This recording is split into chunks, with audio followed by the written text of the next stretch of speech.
Hi there, this is Jonathan from Thriving with Schizophrenia. I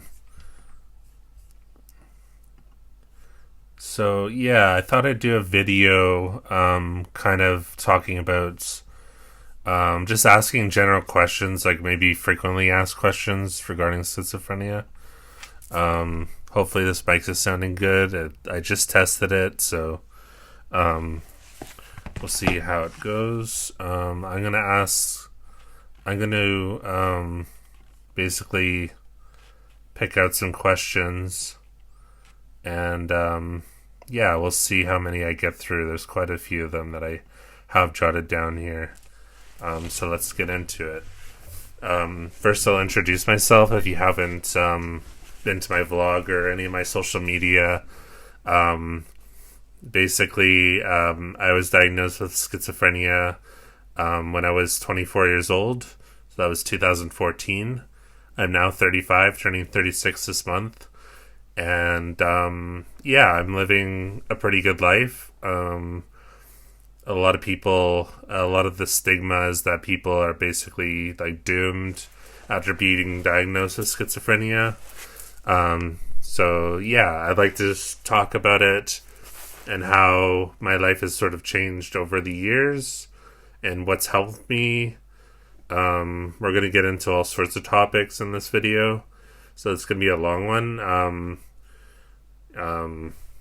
Feel free to skip to other questions. I'm going to try to get to as many as I can.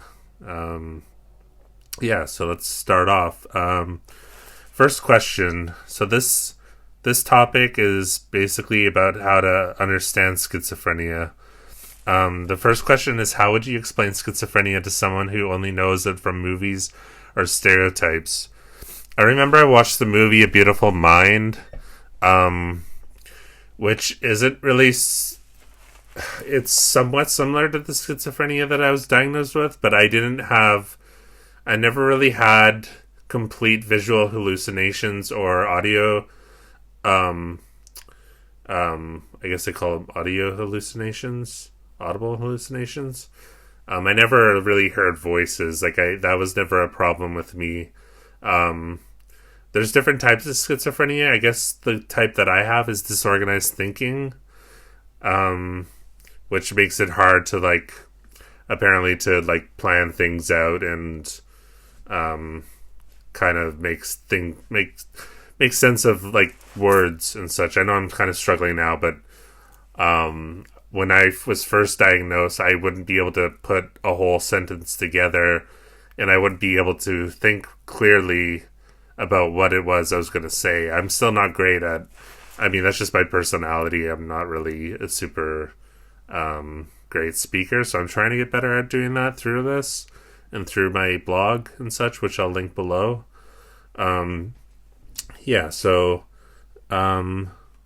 So how would you explain schizophrenia to someone who only knows it from movies or stereotypes? Not everybody has hallucinations. Not everybody is crazy. A lot of the media depicts people with schizophrenia as dangerous. That's not really the case. I would say that's probably a mixture of people having addiction problems and also having schizophrenia.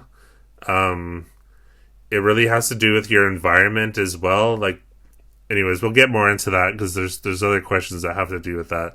The next one is, what are some common misconceptions about schizophrenia? Again, that people are just crazy and hurting other people and that they're dangerous to people around them. That's not completely true. Of course, there's some people that are mentally ill can be dangerous. But it's mostly like the environments they put themselves in and the kind of person they are, whether they have an addictive sort of personality, I would say is a big factor. Drugs and alcohol can create a lot more damage and cause more harm than anything else. Maybe a combination of bad genetics or just certain genetics in alcohol and drugs. The next one is, when did you first notice symptoms and what were they like? I first the thing that I first noticed was that my energy wasn't as great as it was. My energy was, I started having lower energy, maybe lower mood. Um, at the time, yeah, that's mostly what it felt like. Things that I noticed um, weren't necessarily symptoms, but more like things that were just happening in my life. Um, I wasn't able to like keep track of like how much money I was making or paying the rent, just like simple things like that. It was becoming harder to live an more organized sort of life. Um, and as I've kind of progressed and recovered, I've learned to look at things more objectively than I used to.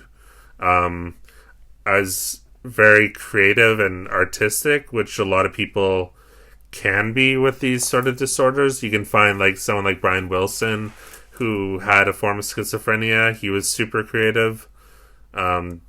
There's, I guess, the movie A Beautiful Mind. Yeah, I don't know how like accurate that all is, but yeah, that. Anyways, let's move on. So the first symptoms, yeah, it was mostly that my life was starting to fall apart. It didn't make sense to me anymore. That's kind of what it first manifested as. Next question: how does schizophrenia differ from other mental health conditions? I know bipolar. It's very much like up and down sort of energy, like manic, mania and depression. Living days where it's manic and days where you're just super depressed. It's not quite like that. There aren't really highs and lows to it, I would say. Yeah, it's just it's a bit different. There's different types of schizophrenia, and of course, yeah, there's some that have like hallucinations. That's a big one. But for me, it was just more disorganized thinking. So that's the best way I can kind of put that. What does a typical day look like when managing symptoms? Once in a while I would have sort of a relapse of symptoms, or a relapse where like I would get certain symptoms again, and it hasn't happened for quite a long time, knock on wood. For me, it would last like a week of just kind of experiencing certain symptoms of schizophrenia, just like kind of my mood would lower, like I'd have lower mood. I'd be less motivated, stuff like that. I haven't really had a relapse for a while, so I don't really quite, it's hard for me to go back to that state of mind and be like, this is what it's like. Okay, so we're going to go on to the next topic, which is more about lived experience. What do hallucinations or delusions feel like from your perspective? From my perspective, it was more delusions than hallucinations. For one, before I was diagnosed, this was 2013, I think it was, early 2013, or the middle of 2013, when I was really starting to suffer from this illness, which I didn't know. I didn't find out till a year later what it was. And I didn't know anything about mental illness or schizophrenia for one. Maybe I knew some very like generic sort of ideas about it, but the delusions felt like I think the delusions will target sort of like your belief system. So if you have a certain belief system, it'll kind of use that in a sense against you. So for mine, it was like spirituality, and for me, it was like kind of more new age sort of spirituality at the time. So I was trying to follow sort of like signs and stuff. Like I kind of felt like I had signs from God, but obviously those weren't signs from God. You can still get signs from God, but for me, those were like hallucinations in a sense. It'd be like, go here, do this, do that. That's kind of what it felt like. I was receiving messages and I was following those messages, and it would be like it would be very kind of religious actually too, because I would end up at different churches in the city that I tried moving to, and I would just go to these different churches, and it had this sort of energy to it, but it's bizarre. It doesn't make sense, and that's really what schizophrenia kind of is. It doesn't make a whole lot of sense, and the person that's suffering from it is trying to make it make sense, and that's probably the best like explanation I could give, like, or like, a way to define it. How do you tell the difference between what's real and what isn't real? Again, in the early stages, I would say if you feel like you have schizophrenia, and I'm not going to diagnose or anything here, all I'm going to say is that really, like, trust the people around you that you trusted before you started receiving all these symptoms. Be open to getting help, and just don't close off any doors. You want to keep yourself open, and being able to tell what is real and what isn't takes a real objective mind to look at those things and be like, okay, this is not making sense. I need some help, and wherever that help may come from, hopefully a psychiatrist, would be great. What has been the most challenging part of living with schizophrenia? See, it took me quite a while to get to a stage where I felt like I was recovered from schizophrenia, like I had recovered. The hardest part, I guess, are the relapses when they happen, but they haven't happened for me for a while. So, but the hardest part is when you're not diagnosed. That's a real hard stage, because I went through some really bad experiences trying to deal with it on my own. And I didn't know what I was going through. That's like the hardest part, really. That's the most challenging part of living with schizophrenia, is not knowing what you're going through. So that's what I would say is the hardest part. What has helped you the most in your recovery or management journey? I mean, in the beginning, medication was pretty helpful. I mean, it takes, if you catch schizophrenia like in its earliest stages, you'll be able to recover from it quicker. For me, I mean, I guess I got it caught early on. I was 24 when I started seeing a psychiatrist. I mean, I definitely could have seen it one like earlier than that, but I didn't know. My family didn't know.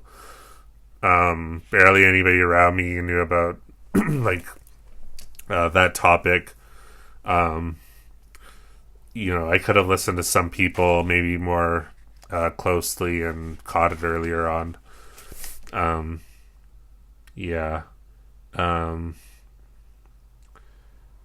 So what has helped you the most in your recovery or management journey? Right. So I'm going back to that question. So like meds in the beginning, yeah. So like I said, meds can be helpful, but it also takes a lot of drive and inner work to knowing what you want in life still, and having the courage to live the life that you want to live. Like I would say medication is really important, but also it's important to like live your life, like know what you want in life and be able to chase it, which I'm still doing. I'm still trying to live the life that's meaningful to me. So that's what I would say, living a meaningful life, but really catching the disorder and managing it with some people need proper medication. I mean, some people I've read about B vitamins really helping. Sometimes like some things can pop up as a mineral deficiency, but that's not necessarily the case for me. So, but it could be for you.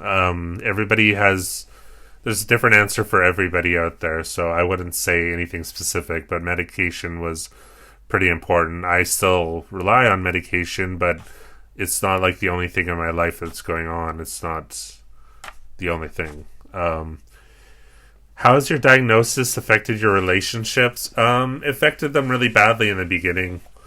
That's like one of the things that was really hard for me in the beginning. And the middle part of it, maybe your middle beginning.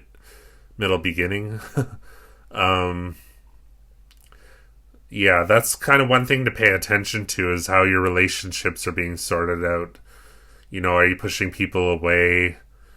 Are you struggling to maintain a relationship that's healthy? Like, there's a lot of signs to schizophrenia. And I'm not saying you have schizophrenia, but I just want to make this sort of podcast vlog to inform people about it so they can catch it early on. So that's the topic of lived experience. The next topic is treatment and support. What treatment options have I tried? Like therapy, medication, lifestyle changes. The big thing was getting on the right medication. I had originally tried risperidone, and then I think it was olanzapine, I think was the next one. And the one that I'm on now is Seroquel, which for small doses help you sleep. For larger doses, it works as an antipsychotic. So I take a large amount of Seroquel. It also helps me sleep, which is a bonus, but in the beginning, you end up sleeping a lot, or for me at least, I was sleeping a lot. But your body gets used to it eventually, and I would just find whatever works for you. I'm not going to say anything specifically, but for me, Seroquel worked in a combination of other medications that I'm on. They say finding like the right medication cocktail can be helpful.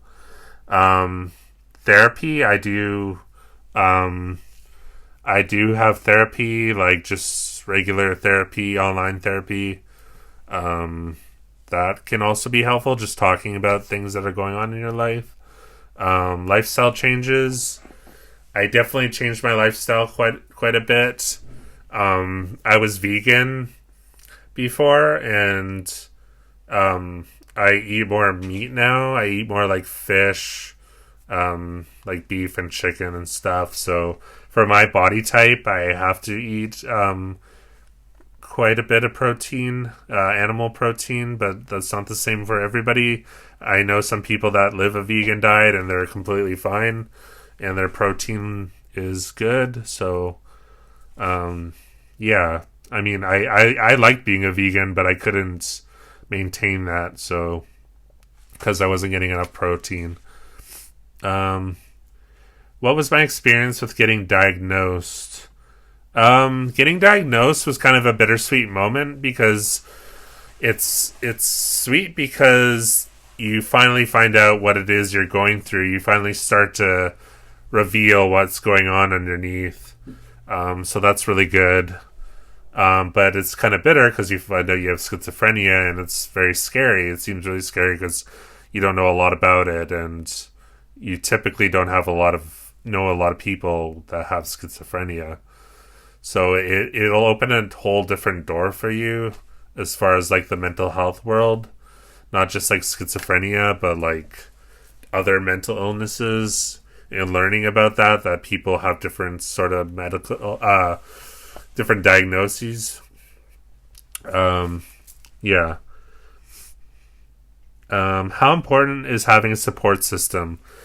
I think it's very important. I also think that somebody who doesn't have like family around can still recover. For me, I was lucky to have my family around that let me stay with them for a little bit until I felt like I could kind of be on my own again. And yeah, so that was helpful in the beginning, I would say, having that support and having them understand what you're going through somewhat. They might not completely understand, but at least they're there for you in some way. What advice would I give to someone who has been diagnosed? So that's a big reason that I am making these videos and offering my services. I'm also like a life coach for schizophrenia. That's what I do. I'd like to do more of, but I'll talk about that at the end of this video. Sorry. What advice would I give? That's a hard one. Just stay consistent, persistent.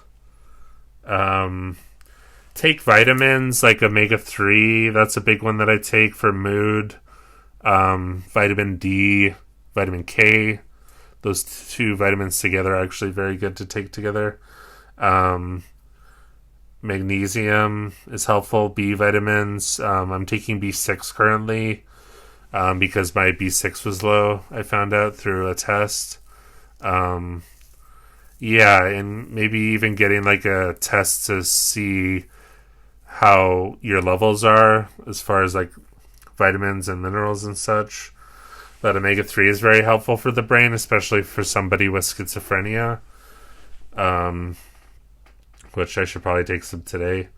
What should friends and family understand about supporting someone with schizophrenia? Be patient with them. Don't take things personally if they feel down or they feel... I mean, I was somewhat passive-aggressive at times, and I mean, I could have handled that a lot differently. But you know what? Like, there wasn't a whole lot out there telling you, like guiding you along this journey. You have a psychiatrist that says take these meds and you'll feel better eventually, but you don't know when. There was really nothing to prepare me for what I was going through. And that's, again, why I'm making this, because I want people to feel like they have support and feel like they're empowered in some way and not scared. So that's what I would say about that. I'm going to make a part 2 in another video because there's a lot of questions I have here. I went through about half of them. But stay tuned for the next video. I also want to say on my page, on my website, I do coaching for schizophrenia. I don't do anything like a doctor would do. I don't diagnose or anything or like give, I can't administer medication, but I can kind of try to guide you along on the right path. I'm doing free consultations, so if you'd like to do that, feel free to check out my website below. And I'll make a part 2 soon. So thank you for watching and listening. And stay tuned. Okay, bye.